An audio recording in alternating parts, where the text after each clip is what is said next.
कि मेरे पास अगर यहाँ पर 2 इक्वेशन है या 3 इक्वेशन है, डिटर्मिनेंट निकालना पड़ेगा। और डिटर्मिनेंट की वैल्यू कैसे निकालेंगे? डी अगर 0 हो जाए तो क्या होगा, डी 0 नहीं हो तो क्या होगा। पहला वाला कॉलम जो होगा उसको अपन जो इक्वल में कांस्टेंट दे रखे हैं, इक्वल में जो कांस्टेंट दे रखे हैं उससे बेटा हम लोग रिप्लेस कर देंगे।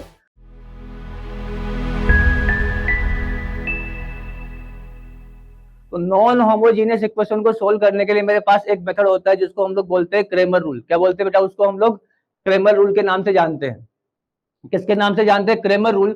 और वो आपको अच्छे से आता है कि मेरे पास अगर यहाँ पर 2 इक्वेशन है या 3 इक्वेशन है, a1x plus b1y plus c1z equal to d1 है, a2x plus b2y plus c2z equal to d2 है, और a3x plus b3y plus c3z equal to d3 है। तो सबसे पहले हमें यहाँ पर कैपिटल डी निकालना पड़ेगा। कैपिटल डी मतलब यहाँ पर डिटर्मिनेंट निकालना पड़ेगा। और डिटर्मिनेंट की वैल्यू कैसे निकालेंगे कि हमारे पास एक्स वाई और जेड के कोफिशिएंट से जो डिटर्मिनेंट बनेगा उसको हम क्या बोलते हैं बेटा? यहाँ पर कैपिटल डी बोलते हैं। क्या बोलते हैं बच्चा? उसको हम लोग कैपिटल डी बोलते हैं। तो कैपिटल डी क्या होगा यहाँ पर? a1 b1 c1, a2 b2 c2 और a3 b3 c3 यहाँ पर मेरे पास आ जाएगा।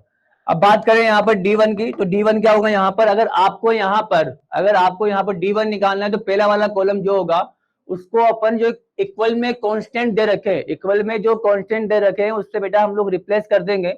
तो उसको रिप्लेस करने के बाद मेरे पास बनेगा यहाँ पर D1, यहाँ बनेगा D2, यहाँ बनेगा D3, यहाँ B1, यहाँ B2 और यहाँ पे B3, यहाँ पे C1, यहाँ पे C2, यहाँ पे C3। सिमिलर काम मैं D2 के लिए करूंगा। D2 निकालते टाइम पे जो सेकंड कॉलम होगा उसको हम लोग कांस्टेंट से रिप्लेस कर देंगे।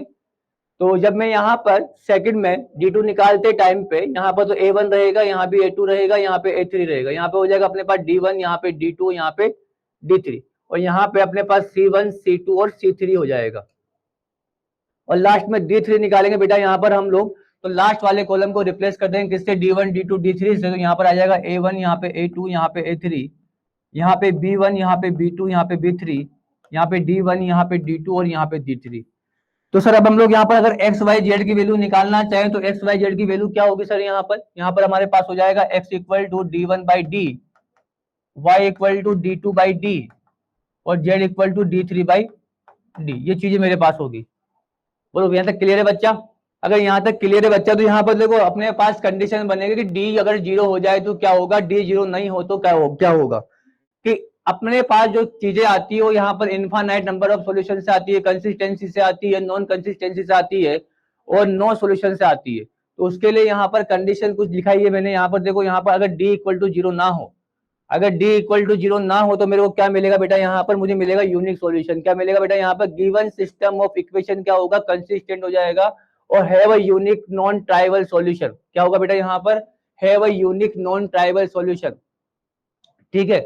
और दूसरी बात यहाँ पर अगर डी इक्वल टू 0 ना हो, डी इक्वल टू क्या हो? 0 ना हो, D1, D2, D3 क्या हो जाए? यहाँ पर 0 हो जाए तो क्या मिलेगा? Then the given system equation is consistent and have trivial solution. Trivial solution मतलब क्या होगा? अगर डी 0 ना हो, D1, D2, D3 क्या हो जाए? 0 हो जाए। D1, D2, D3 अगर 0 हो गया मतलब x की वैल्यू भी 0 हो गई, y की वैल्यू भी 0 हो गई, z की वैल्यू भी 0 हो गई। जब x, y, z तीनों 0 हो जाते हैं बेटा तो हम लोग बोलते हैं यहाँ पर क्या? Trivial solution. मतलब x, y और z तीनों की वैल्यू 0 हो गई, मतलब क्या मिल गया आपको? ट्राइवल सॉल्यूशन मिल गया। इसके आगे मैं थोड़ा सा ऐड करना चाहूंगा। ऐड तो आगे लिखा हुआ शायद मैंने यहाँ पर। उसके बाद यहाँ पर कुछ ऐड करना चाहूंगा मैं। यहाँ पर ऐड क्या करना